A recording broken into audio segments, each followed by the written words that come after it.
Welcome. Welcome to our 13th episode of Spirit of the Time. We are so excited to have pop culture icon Shag with us today and hear a little bit about his background and what makes him so awesome. So stay tuned. We will get started right at 12 o'clock.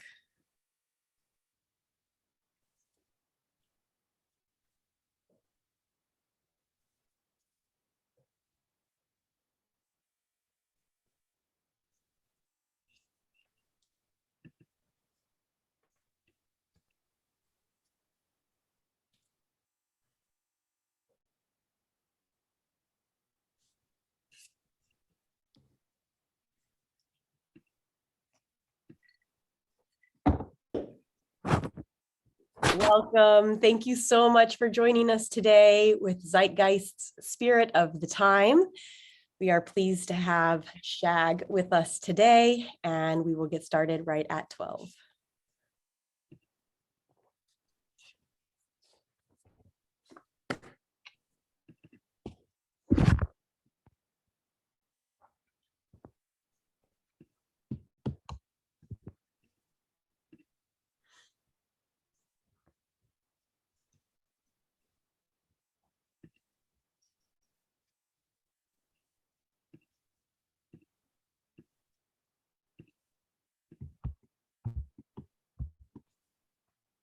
Welcome, everyone. Thank you so much for joining us today. We will get started right at 12 with our 13th Spirit of the Time episode.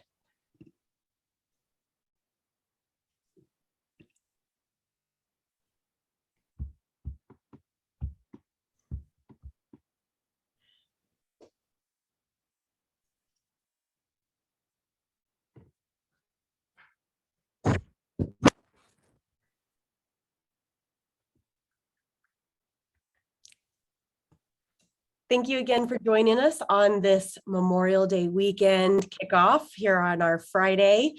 We are looking forward to having Shag on our show and getting to hear a little bit about him. And we will get started in about 1 minute.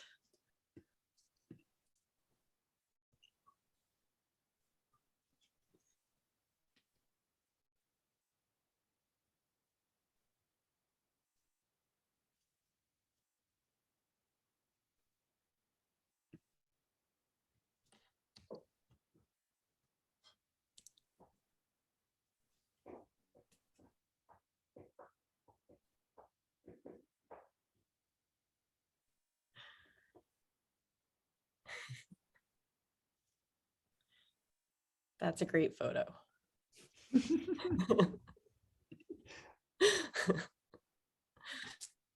All right, welcome everyone. We're just about to get started.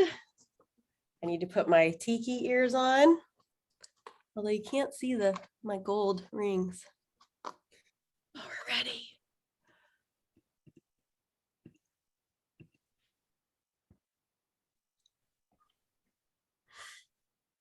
Welcome, everyone. We're just about to get started on our 13th Spirit of the Time episode with Josh Agle, aka Shag.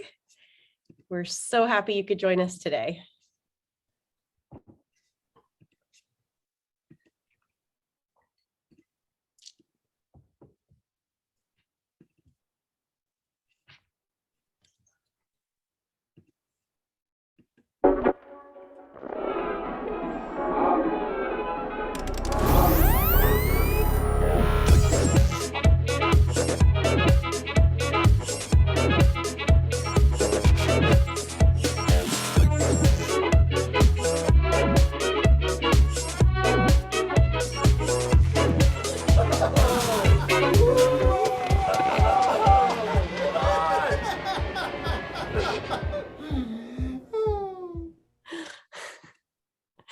Hi guys, welcome to Zeitgeist Design and Production. I'm Becky Kiefer, Studio Director. Time travel is the ultimate experience. In fact, it's probably the most immersive and interactive attraction ever imagined. And here in the Zeitgeist Creative Studio, aka R&J's Time Travel Emporium, imagination rules and time is always of the essence. This is where experiential entertainment vets Brian Harmon and Joe Lancicero study the past and spend the present envisioning the future of UXIRL, user experiences in real life. The Spirit of the Time Zoomcast offers a sneak peek behind the themes. Each month, we move you, without a ride system, inviting one incredibly talented and accomplished colleague aboard our time machine. And we journey through that person's career, unraveling the mystery of what makes a guest experience timely yet timeless. And because we're live, you can type questions into the chat box and our passenger will answer them after the hour in an unrecorded and off-the-record Q&A. So climbing aboard our time machine today is American painter, illustrator, and celebrant of idealized mid-century architecture, fashion, cocktails, tikis, and lavish lifestyles, Josh Agle, aka Shag. Based here in Southern California, Shag's distinctive style draws from commercial illustration of the past 5 decades, but is filled with an attitude of sly sense of humor, which is unmistakably of our time. His professional connection to location-based entertainment includes creating multiple paintings to celebrate Disneyland's 50th anniversary, as well as anniversaries for the Enchanted Tiki Room, Pirates of the Caribbean, and the Haunted Mansion. And he may or may not have also designed an amazing dark ride with Ryan and Joe. It's now my pleasure to introduce our time machine pilots, Zeitgeist President and Chief Creative Officer, Ryan Harmon, and Zeitgeist Executive Vice President and Chief Art Director, Joe Lancicero, along with the king of swinging mid-century modern art, Josh Agle, AKA Shag. All right, take it away, boys. Woo! Ryan! Hey, here's guys. Woo! Okay, Joe and I just got back from the Sands Hotel in Las Vegas where we saw Dean Martin, and Frank Sinatra, the Rat Pack. I got to say, I think Dean Martin is better. What about you, Joe? Ryan, there's no comparison. Come on.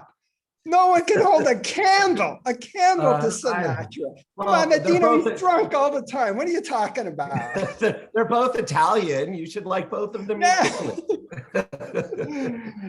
Anyway, wow. You know, that whole scene just reminded me of the vibe that Josh has so incredibly been able to capture in his work, you know, that whole scene. And I got to say, I am so excited to have him on our show today. Josh, I have been a huge fan for forever. I don't know if I told you when we were working for that short time on that dark ride.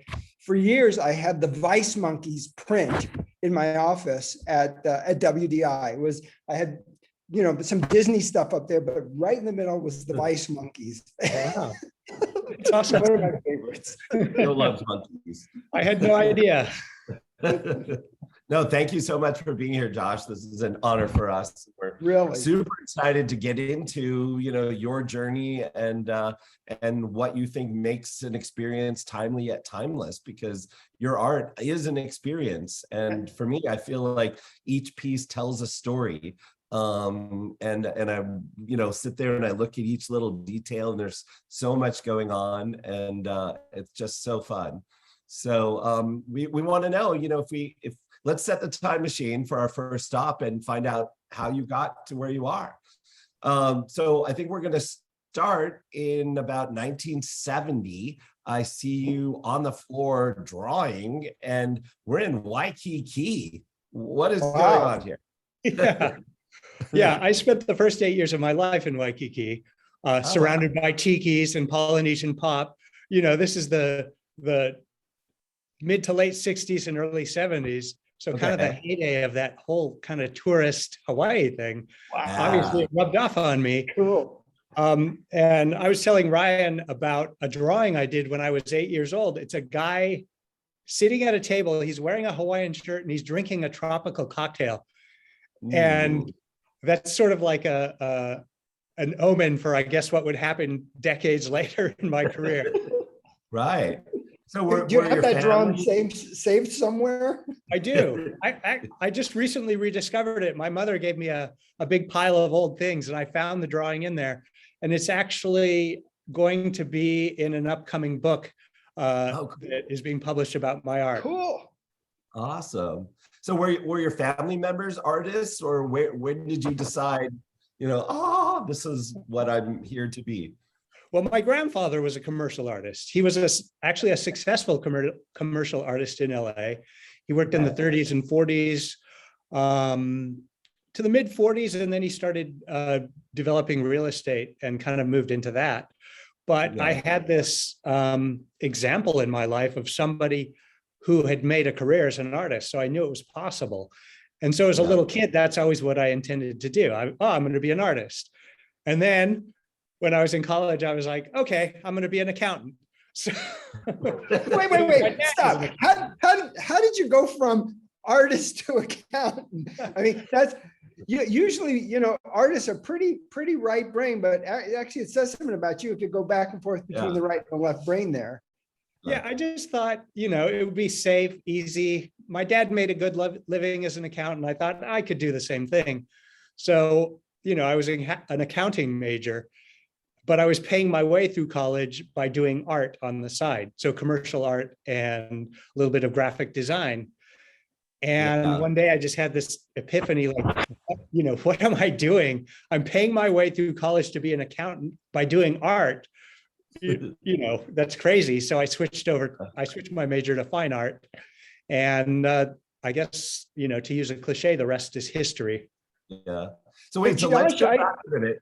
Wait, Joe, let's go back, because I see we're moving a little bit farther, and it seems like every summer your family gives you a choice of a vacation, and you always seem to choose the same thing. So tell us about that. Yeah.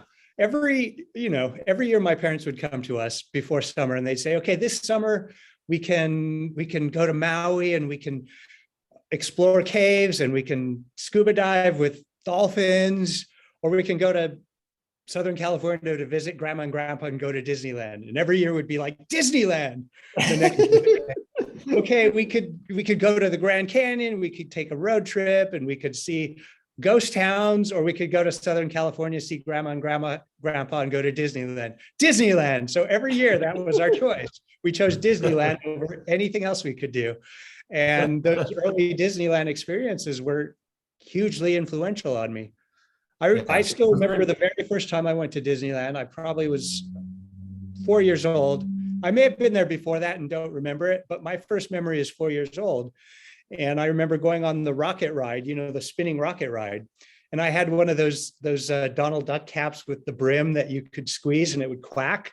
And on that ride, it flew off my head. And it was like traumatizing, I'd just gotten this really cool hat and like it flew off my head. And I remember like getting off the ride just frantic. And this man coming up to me and he's like, here you go, Sonny, I found your hat. And I'm thinking like, oh my God, Disneyland, it is the happiest place on earth. I love that. So I was going to say, back then, I think you also had a guitar. And what did you do with that guitar? Well, in the 80s, I played in bands, which was another artistic expression of mine. I was never very good, but I was good enough to be in bands. And that's part of the reason it took me, let me see, it took me almost 13 years to graduate from college, because I would take off a year to tour with a band, take off a semester to do this, and it just took forever. Plus, I actually talked about changing my major. I changed my major 3 times, to be honest. My first major was architecture, which lasted 1 year. Then I changed to accounting, and then I changed to art. So finishing college was not a huge priority for me. In fact, the only reason I actually graduated is because I thought if I have kids in the future, I want them to have an example that you should go to college and graduate. Right. And you went to what school? Cal State Long Beach. Cal State Long Beach. Okay. So is it true during these early years, even though you went to Disneyland almost every year, you never went on the Enchanted Tiki Room? Yeah, I didn't go on the Enchanted Tiki Room until I was in my 20s because it was an e-ticket attraction, which people, they don't believe me when I say that, but the e-ticket, for those of you who are younger who don't know, when you went to Disneyland, you used to buy a book of tickets, and the tickets had maybe 10 A tickets, 6 B tickets, 5 D tickets, 4 C tickets, and then you got like 2 E tickets. And you had to decide what you were going to use those on, because an e-ticket attraction was the Haunted Mansion, the Matterhorn, the Pirates of the Caribbean, Space Mountain, and the Enchanted Tiki Room. And no 10-year-old is going to waste an e-ticket on the Enchanted Tiki Room. So I never went in the Enchanted Tiki Room until Disneyland went on to the pass system, where you could go into Disneyland and go on whenever you wanted. I love that. Like, it's totally your theme and stuff, but you're not going to give up that e-ticket. I know. And then the first time I went on the Enchanted Tiki Room, it was just like mind blown. Like, this thing, how come I didn't know about this? This thing has been here this whole time, and I never experienced it. Wow, that's great. So, so you played in bands and all through college and stuff, and then you graduated. Go ahead, Joe. And when you were in those bands, you were doing artwork for them, right? And was during that time that maybe the Shag name came about? Yeah, I was, from playing in bands, I started doing flyers for my own bands and flyers for other bands. And then once we started recording, I was doing record covers and things.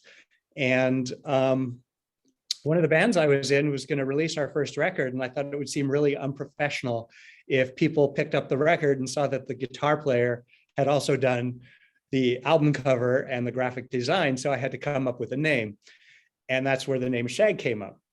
It's the last 2 letters of my first name, which is Josh. So I took the SH, first 2 letters of my last name, Agle, the AG, I stuck them together, and that was Shag. And I thought, what a great word, it means so many things, it's shag carpeting, there's a dance, there's a haircut, the British meaning everyone knows now. Hours.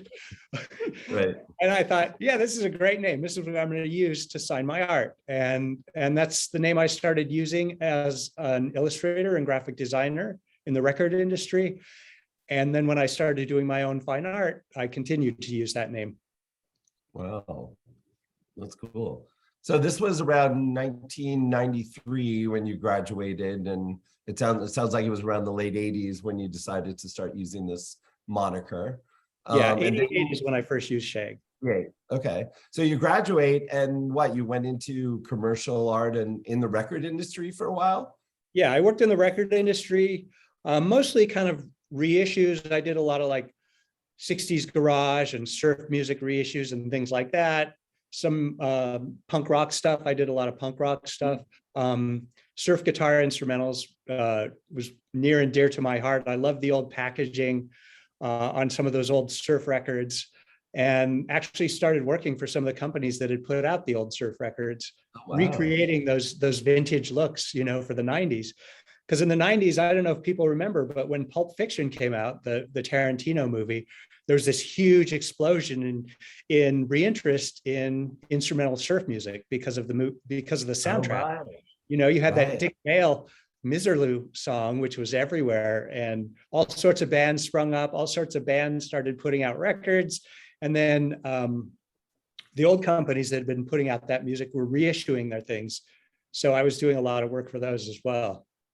Yeah, we talked about this is around the mid-90s is when I became aware of this style and people like Arthur Lyman and Esquivel, because Rhino reissued those cocktail lounge CDs that had great artwork. Some of them were covered in like leopard skin and stuff. Yeah. And so this was when I first discovered, wow, there was this whole cool music scene going on in the 60s that I never knew about.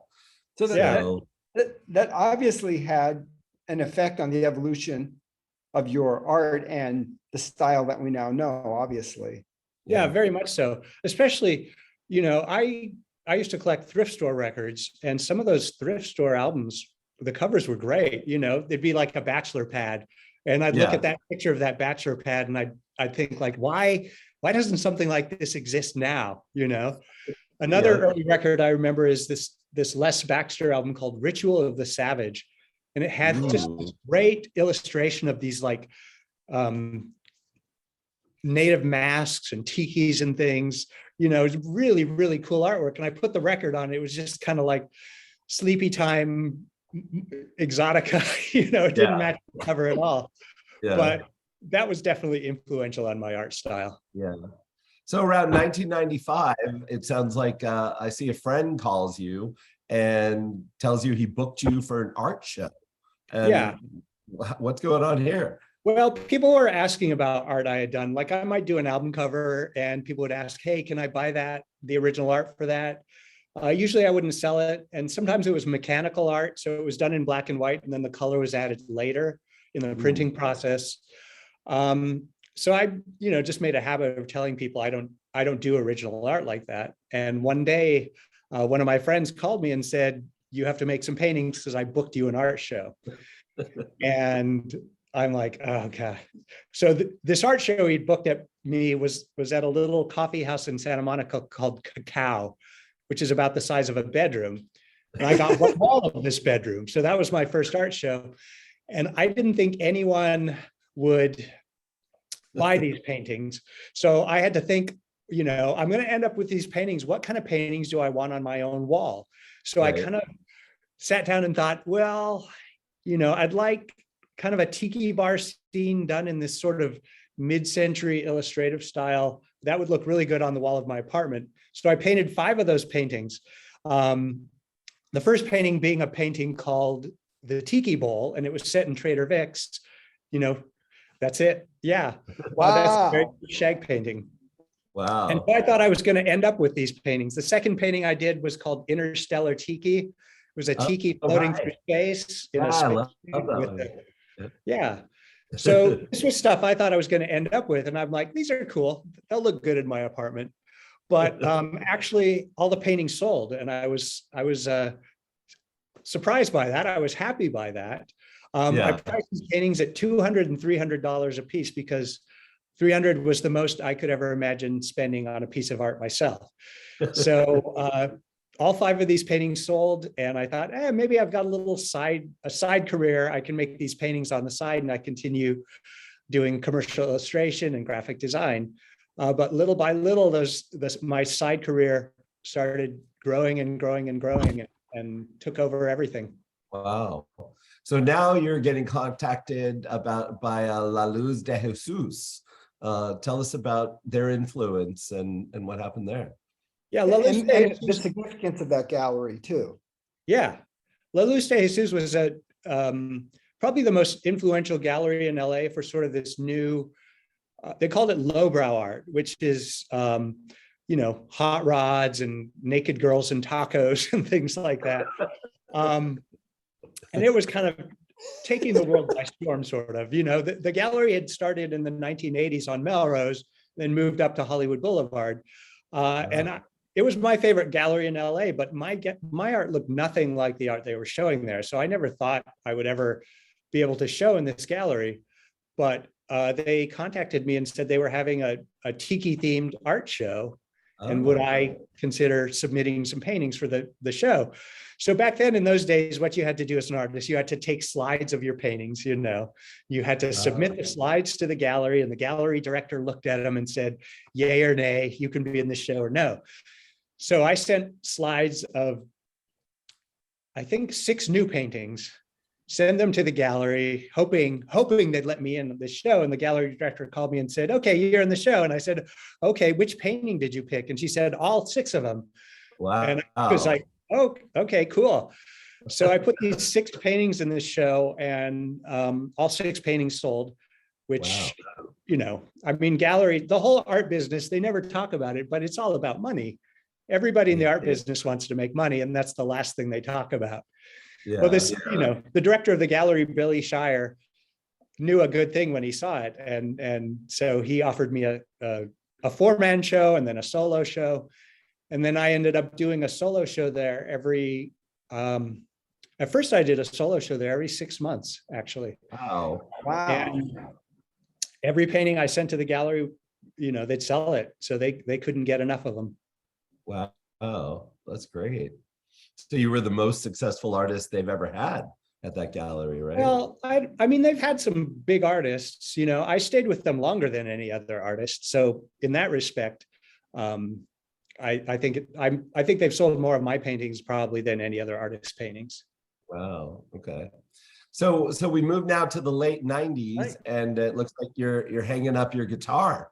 All this time you'd continued playing. And I mean, it's why not did you true. decide to? Why did you decide to give up music? I always feel like a person only has a certain amount of creative energy, and I felt like I was splitting my creative energy between music and art, and the art was definitely where the momentum was in my life. And for the last couple of years being in bands, I felt like the other guys in the bands were just kind of dragging me along. My heart wasn't in it because I was thinking about the art and what that was doing. So I finally quit my last band in 1999, and that was it. And I said, I'm out of the music biz, basically. One of those bands did actually reunite about 4 years ago to play a festival in Italy. And so I reunited with the band I had quit in 1999. And we went to Italy and played a music festival, had a lot of fun, hanging out with the guys, traveling, staying with them, practicing. I just did not like being on stage. So I said, that's it. I'm not going to do this anymore. Wow.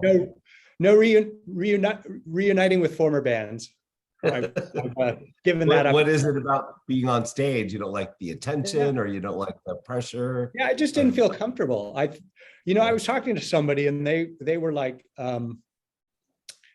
oh, was this the first time you'd been on stage when you weren't drinking? And I was like, yeah. And they're like, that's it. Maybe that is it. I don't know.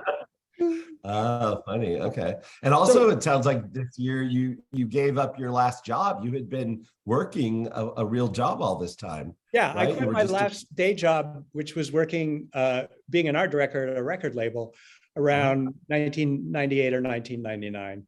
And I was really scared to quit my job because I was sure as soon as I quit, I'd never sell another painting. That was it. And I was already making like 4 times as much as an artist doing paintings as I was at my day job. And I was still just too scared to quit. Wow. Finally, I did. I cut it. So, Shag, a moment ago, you said, in the art world, it's all about the money. But in terms of, managing your career, did you want to control your art and sell your art, or did you really become part of the scene and understand how the whole art world worked and kind of acknowledge that and went with it? Yeah, I wanted to be a part of the art world. So I made a couple decisions early on. I would only sell my paintings through a legitimate art gallery. So you couldn't come to me directly and buy a painting from me. And I would never sell anything else myself either.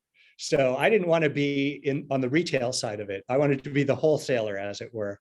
And it served me well. I remember at that time, other artists were going like, you don't need galleries anymore. Every artist has their own gallery. It's called the internet, Oh, right. And I was like, yeah, I think I'll still stick with a traditional gallery.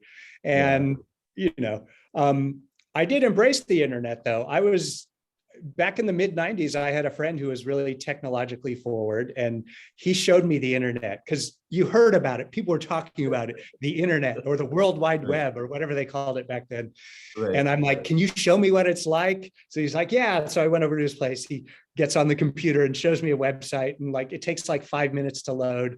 I'm like, so this is it. We're on the web, huh? And he's like, yeah. I'm like, could an artist like have a gallery on the web? Could an artist put like his paintings on a website? And my friend's like, yeah, I could build that for you.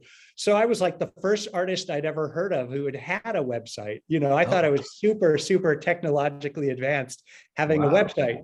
Obviously, I own shag.com too, the simple 4-letter URL, Shag. because I was early on into that as well. Wow. So you were able to get that before anyone else owned it? Somebody else had it, but they sold it to me for cheap. Oh, nice. Okay. Wow. That's amazing. Wow. So around this time also, your art is getting international. Like you're in Australia and Europe and Japan and South America. How is this happening? Well, from being in magazines and things, other galleries saw the art and asked if I wanted to do a show at their gallery.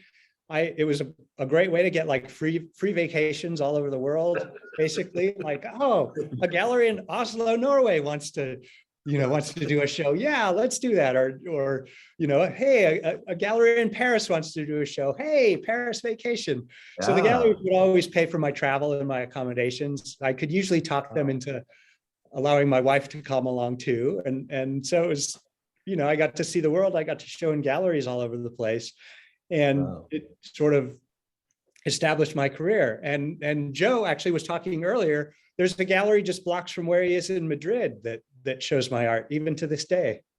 Wow, that's amazing. So Josh, talk a little bit about the evolution of the technical way you created art. Earlier, you were talking about how it was mechanical, and then obviously with those first shows, you were doing real painting. Obviously, you moved into digital work too, but I think it'd be interesting for some of our listeners here today to understand how your whole art process has evolved. Yeah. Well, once I started, actually making paintings, it was all done by hand. So I had looked into making silkscreen prints early on, and I couldn't afford to do it. But I wanted my paintings to look as much like silkscreen prints as I could. So with those hard edges and those broad, flat areas of color, really inspired by the attraction posters at Disneyland. Those had been a big influence on my art. And when I found out they were silkscreen posters, I was like, I want to do a silkscreen poster. I called up a fine art silkscreener and I said, how much would it cost to do 50 of these silkscreen prints? And I think they quoted me like $4,000 at the time. And I was like, oh, wait a minute, one of my original paintings only cost like $500 or $600. I can't afford that. But eventually I was able to afford to do my first silkscreen edition. I think that was about 1999. And every silkscreen I did was based on a painting back then. So what I had to do is take a photo of the painting. I had to scan that photo. I had to redraw the entire painting in Adobe Illustrator. So every shape I had to redraw by hand with the pen tool. Then I assigned colors, and I had film made from that, and the film was used to burn silk screens, and then the prints were made from those. And that's basically still the process I use today, except I'm not necessarily scanning a completed painting. I'm scanning drawings and things like that and compiling them to make a silk screen. Wow. So, okay. So now, at what point did you go from doing that process to now there's no longer an original piece of art? It's all just bytes on a computer. It was a slow process. Sometimes I'd do a painting and then I'd do a silkscreen print, but I'd add things to the silkscreen print. And I learned that it doesn't have to look exactly like the painting. The other thing is a painting might have like 50 colors in it. I had to break it down to 15 or 20 colors. So that's a little bit of changing it from the painting. And then eventually, redrawing everything basically with the pen tool in Illustrator, I found out I could just draw something with that pen tool. So if it's, if I have to draw a martini glass, I don't have to trace a martini glass. I can just draw it in Adobe Illustrator. And that kind of like moved me towards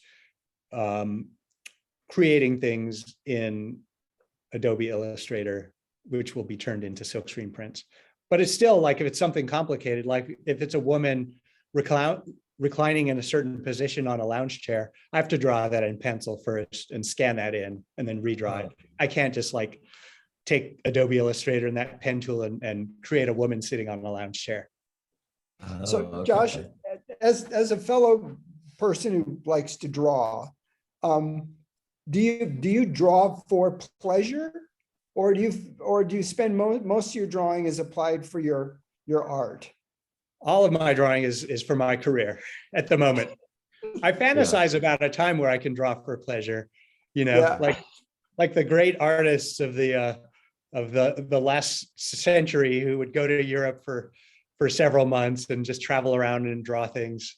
I want to do that. Yeah. I'm kind of living that right now. Yeah. So my inspiration at the moment. So 2001 hits, and now there's books about your art. Tell us how that happened. Yeah, the first importance of it. Yeah, well, the first couple of books about my art were published in 2001. They were both published by art galleries who had publishing arms. And the thing about having a book about your art is it gives this legitimacy to you as an artist that people look at the book and they're like, wow, this guy has a book, he must be something, I'm like, I'm not really something, I just happen to have a book. So, and from those books go into bookstores. Back then, there were a lot more bookstores, obviously. People are rummaging through the art section of their bookstore. They pull out your book.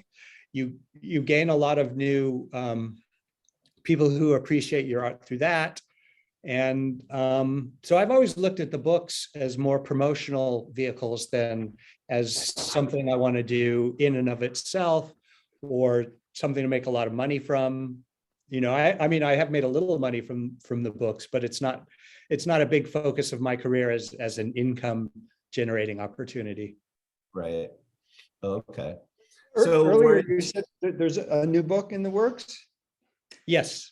Yeah, I'm working on a new book right now called Shag Exotica, which is going to be the first book that's about only the kind of tiki and Polynesian and exotic aspects of my art. And it's going to be a really big book too, which are fun to do. Wow. So 2002, the phone rings and Disney is calling. Tell us what's going on. Well, I'd heard for about a year, people would come up to me and they'd say, hey, I work at Disney and my boss wants to work with you. And I'd be like, yeah, have your boss call me. Like, I can't pick up the phone. Hey, Disney, can I work with you? And finally, I got the call. A woman named Deanne Hill called me from Disneyland, and she said, we're having the 40th anniversary of the Enchanted Tiki Room. Would you like to create art and design merchandise for that anniversary? And, to me, that was like my dream job. I love the Enchanted Tiki Room. My art was heavily inspired by it. And so to be asked to create art for that was just, it was like my dream come true. Yeah. And something people don't know is that the Enchanted Tiki Room, which is the official name is Walt Disney's Enchanted Tiki Room, it is owned by Walt Disney and his heirs. It's not owned by the Disney Corporation. So when I proposed my concept for this first piece of art I was going to do for the Enchanted Tiki Room, they said, we have to run it by Roy Disney. He's got to okay everything related to the Enchanted Tiki Room. So this piece of art you're looking at right now, he looked at and he actually made one change on it. The little kid with his hand up in the air, his hand was originally a fist. And Roy Disney said, that fist, it looks like he's protesting the war or something. Can you change it to an open hand? So I got a Roy Disney edit on my first piece of artwork for Disney. Wow. That's fun. Okay. And then how did your relationship with Disney continue from that point? Well, I did 4 pieces of art and designed merchandise and apparel, and I designed 3 or 4 Hawaiian shirts, and they proved to be really, really successful. People started lining up at, I think, 2 a.m. in front of Disneyland the night before they were to be released. And by the time Disneyland opened, there was like 3,000 people in line to get this stuff. Wow. And part of it was my agreement with Disney, which I had put in, where they could only sell this stuff in the parks. They couldn't sell it online or anywhere else. And I didn't know that would result in the fact that people had to line up at 2 a.m. But of course, Disney was really, really happy about the whole thing. And they came to me and they said, hey, we have, I can't remember, the teacups are having their anniversary in like 2 months. Can you do some art for that? And I was like, wait a minute. I don't want to be a Disney artist. I knew several artists. That's all they did, art for Disney, which is great. But I wanted to focus on my career as a fine artist. So I said, no, I don't want to do that. Yeah. And then they said, well, I could see the wheels turning in the head of the person I was working with. And she said, well, we have Disneyland's 50th anniversary coming, the entire park in 2005. Would you do art for that? And I was like, yes, absolutely. So they chose me to be one of they chose 3 official artists for the 50th anniversary of Disneyland. I was one of them. One of the other artists, for whatever reason, dropped out or didn't end up doing art. So it ended up with only being 2 official artists for Disneyland. And I never like to say the name of this other artist because he's an artist. I looked at his career and I basically said, whatever he's doing, I'm going to do the opposite, And that artist was Thomas Kincaid, who's passed away. Oh my gosh.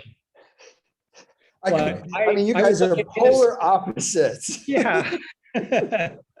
So yeah, 2 official artists for Disneyland's 50th anniversary, Thomas Kincaid and Shag. And it's not my kind of art Thomas Kincaid does, but I was more against kind of the way he marketed himself. He called himself the painter of light. And I was like, no, you're not the painter of light. Rembrandt or Caravaggio can call themselves the painter of light. You don't get to call yourself the painter of light, And the fact that he had kind of over marketed himself, It's like, I remember on my honeymoon, we went to Monterey and there were 4 Thomas Kincaid galleries in that little old village, in Monterey. And I was like, wow, this guy must be doing really well. He's got like galleries 2 blocks from each other. And what I didn't know at the time was they were all franchisees and he had over franchised. So, you could buy a Thomas Kincaid franchise and open your own gallery. And he'd allow 4 different people to open galleries within blocks of each other. Wow. A little unethical. Wow. Right. So nothing against him as a person, or his art. It's strange to me that he's been dead for 10 years and is still making new paintings. But, I'm going to put in my will, when I'm dead, there can be no more new Shag paintings. Right. Exactly. Wow.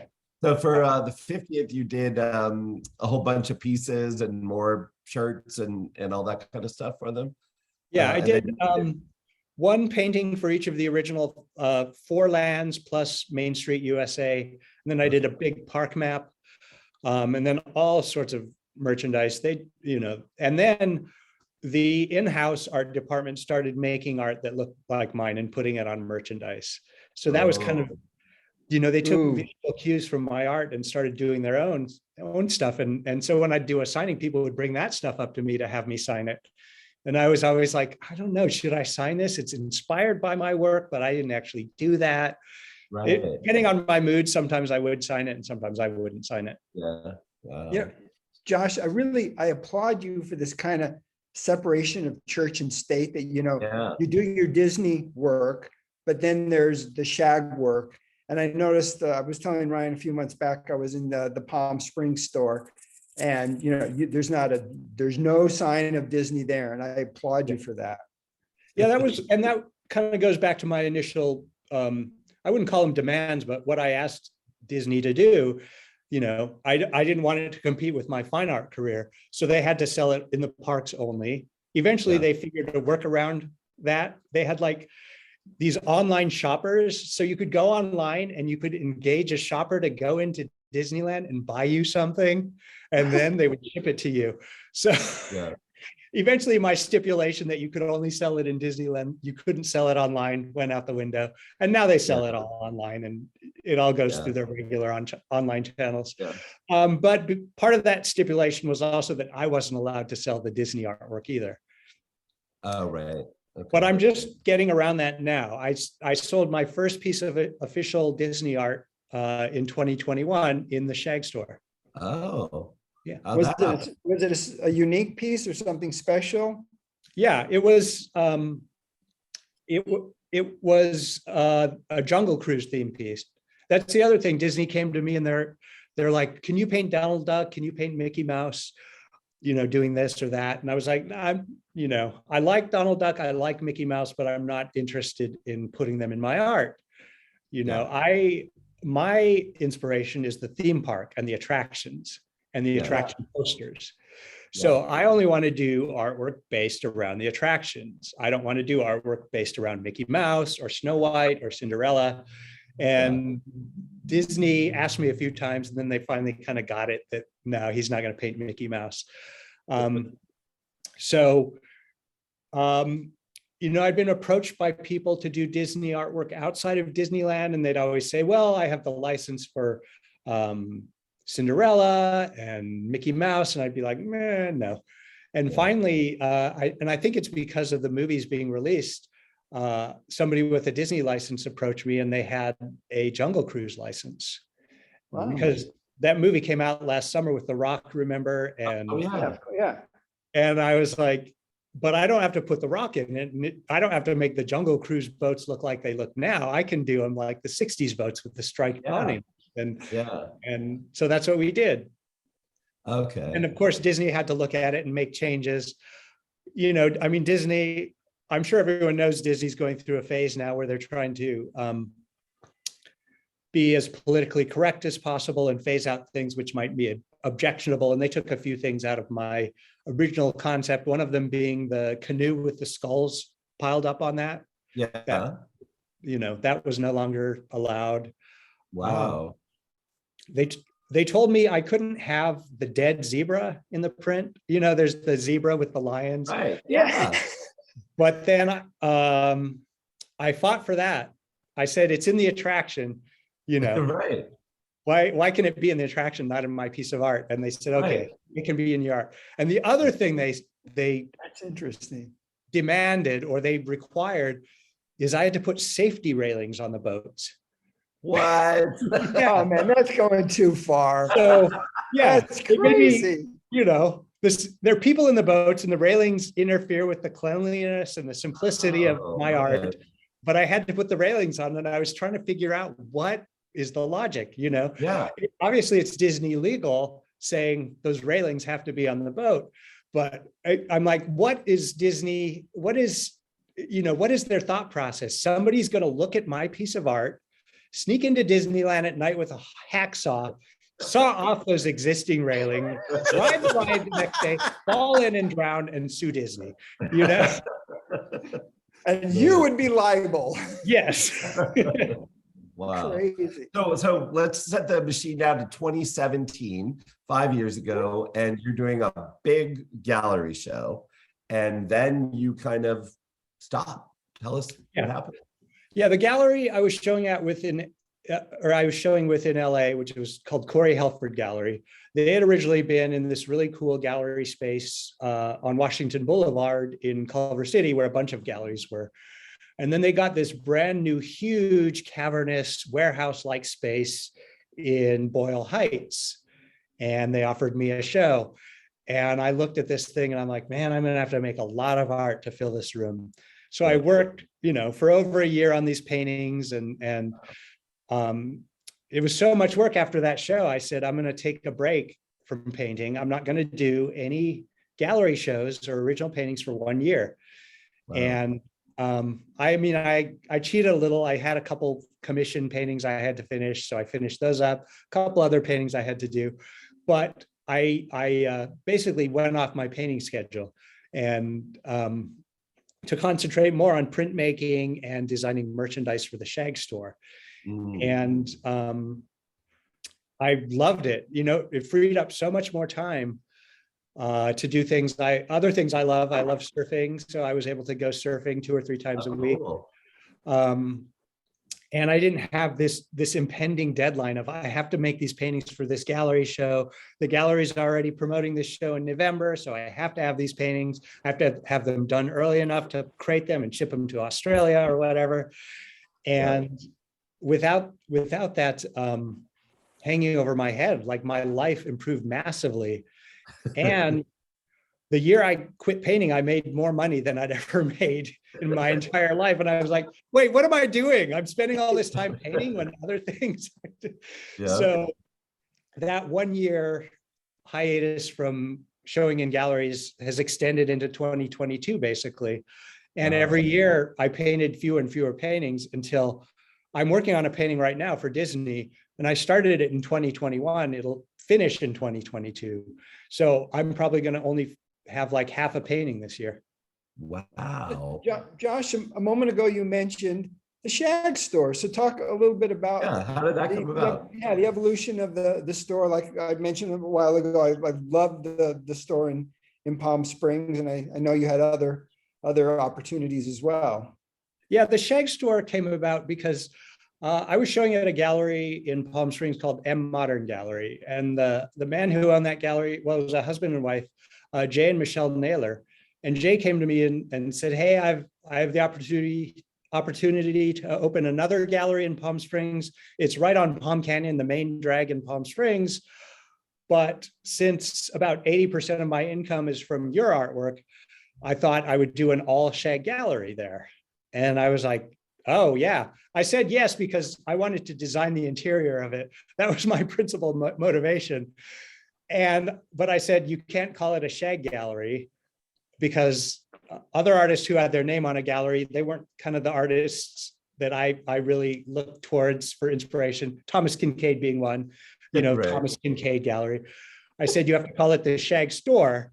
Also, a lot of people are afraid to go into a gallery, but nobody's afraid to go into a store.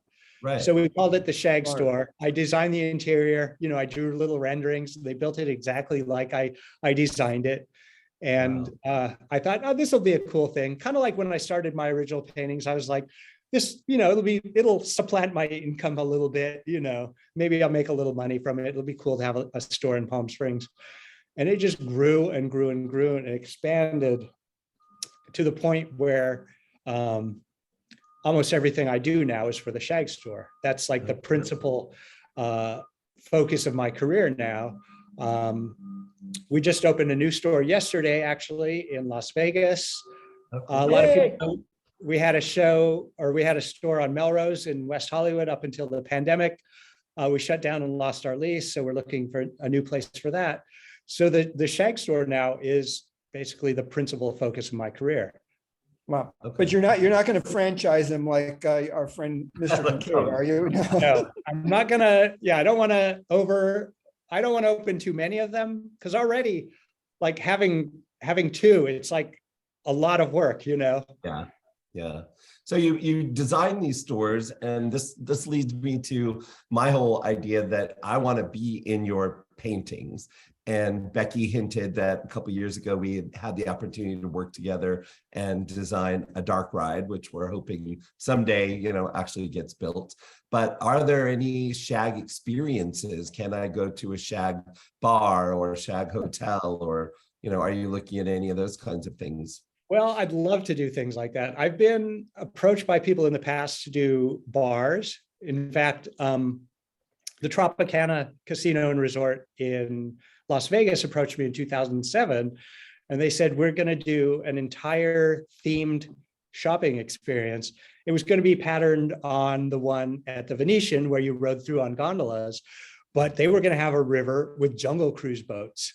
And they said, we want a shag bar as part of this experience. And I was like, count me in, basically. Yeah. So I designed a bar, and I had all these cool, things about it and little experiences in the bar. And then 2008 hit, the big financial crash. They said, all of our funding dried up. This isn't going to happen. So the shag bar there never happened. Yeah. But I do have a couple other irons in the fire for a shag bar happening, possibly in Waikiki right now. I'm talking to somebody. Oh, that'd be awesome. The other thing I'm doing right now is I'm designing a shag house in Palm Springs. So Oh, this is going to be, it's basically a top to bottom renovation of an existing mid-century modern house, a 1958 house.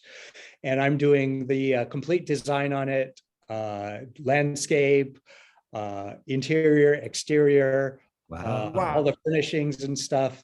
And it's going to debut in 2023 at Palm Springs Modernism Week. Oh, So fun. will this be a private residence or will this be a public space where people can visit? It's going to be kind of both, actually. It's going to be where I stay when I'm out there, but it's also going to be available for little corporate events or corporate retreats, things like that. It's not going to be an Airbnb per se, but it will be open for events as well, because I want as many people as possible to see it. Okay. Hey, Ryan, there may be a brainstorm session in Palm Springs in a few years. Yes. Oh, cool. So what's your annual year like now? Because I see you go to Tiki Oasis, you do Palm Springs Modernism. Do you work now on a kind of a calendar?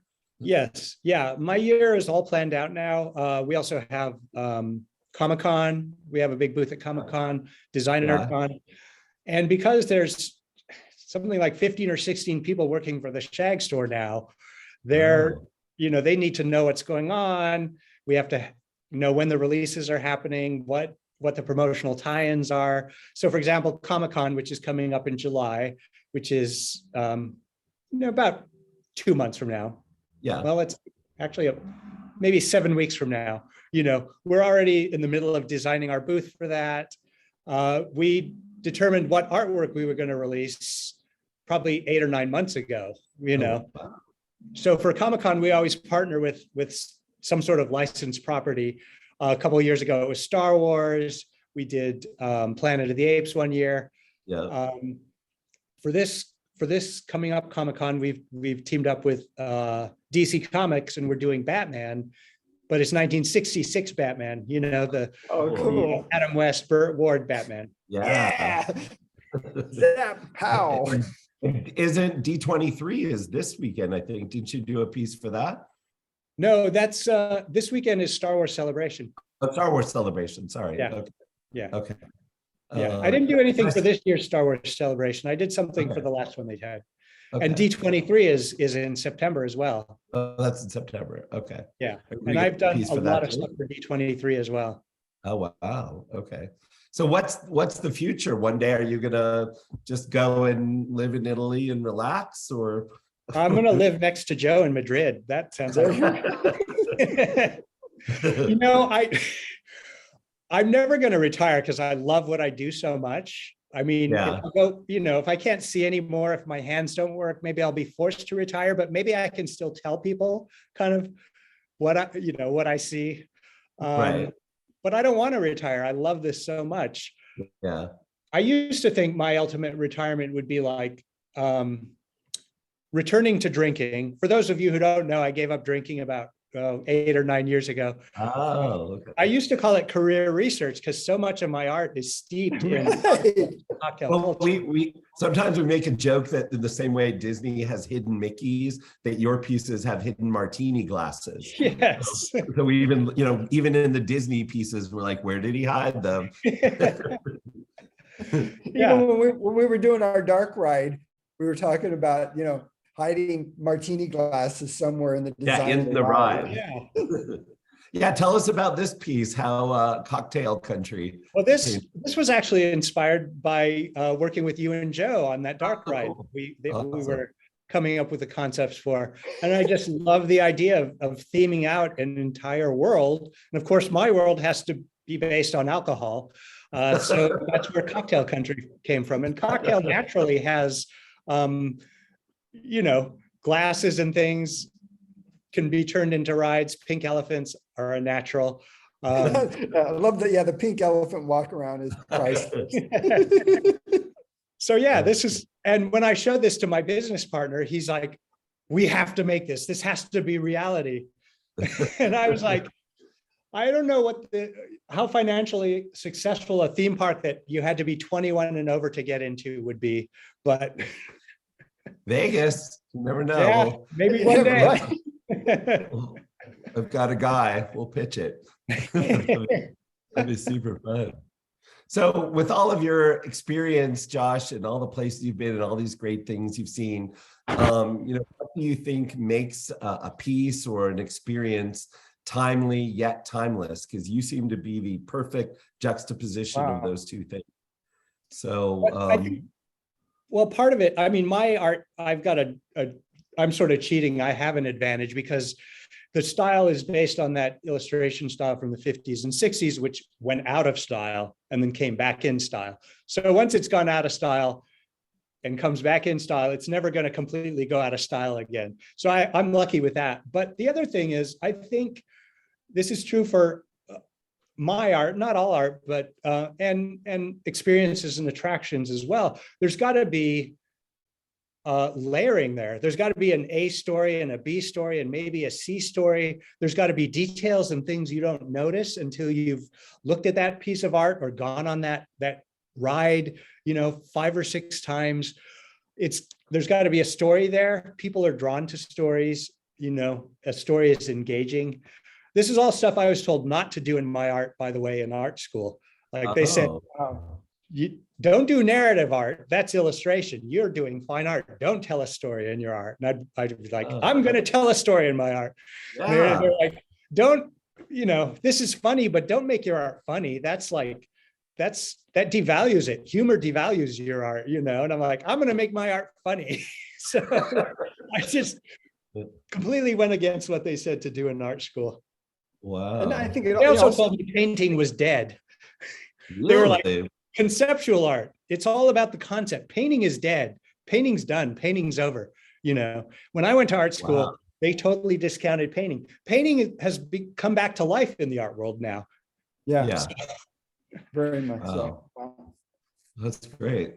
All right. Well, again, thank you so much for joining us on our time machine. It's been a pleasure. This is really fun. More than a pleasure. It's been. By the way, guys, I loved working with you guys on our project a couple of years ago. Thank you. We're going to do more. We're going to get a shag ride out there someday. If there's anybody listening who's got $50 million sitting around, let's do a shag ride. We're theme park. All right. Josh, thank you so much. Take it away. Oh, goodness. Wait, what? I think we are wrapping up. Yeah. So Joe and I don't have my goggles, but I'm gonna toast everybody and my goggles on here. Well, and we are going to head back to the future.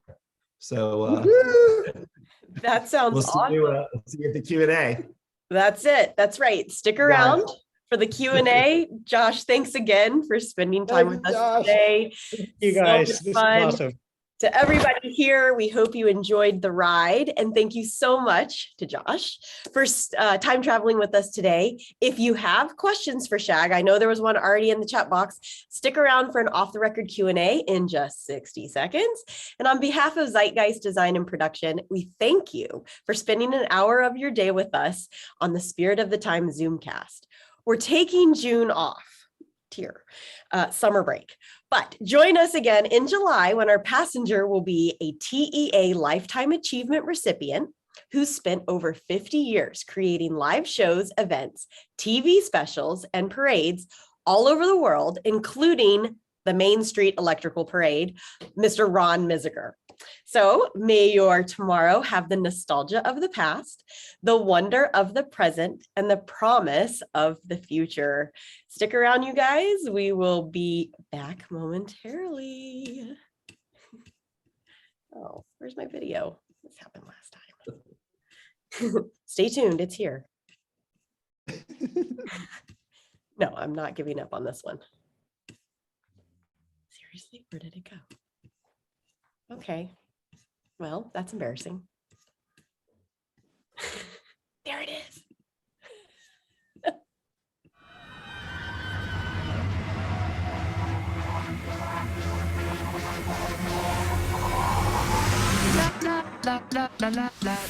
Get it.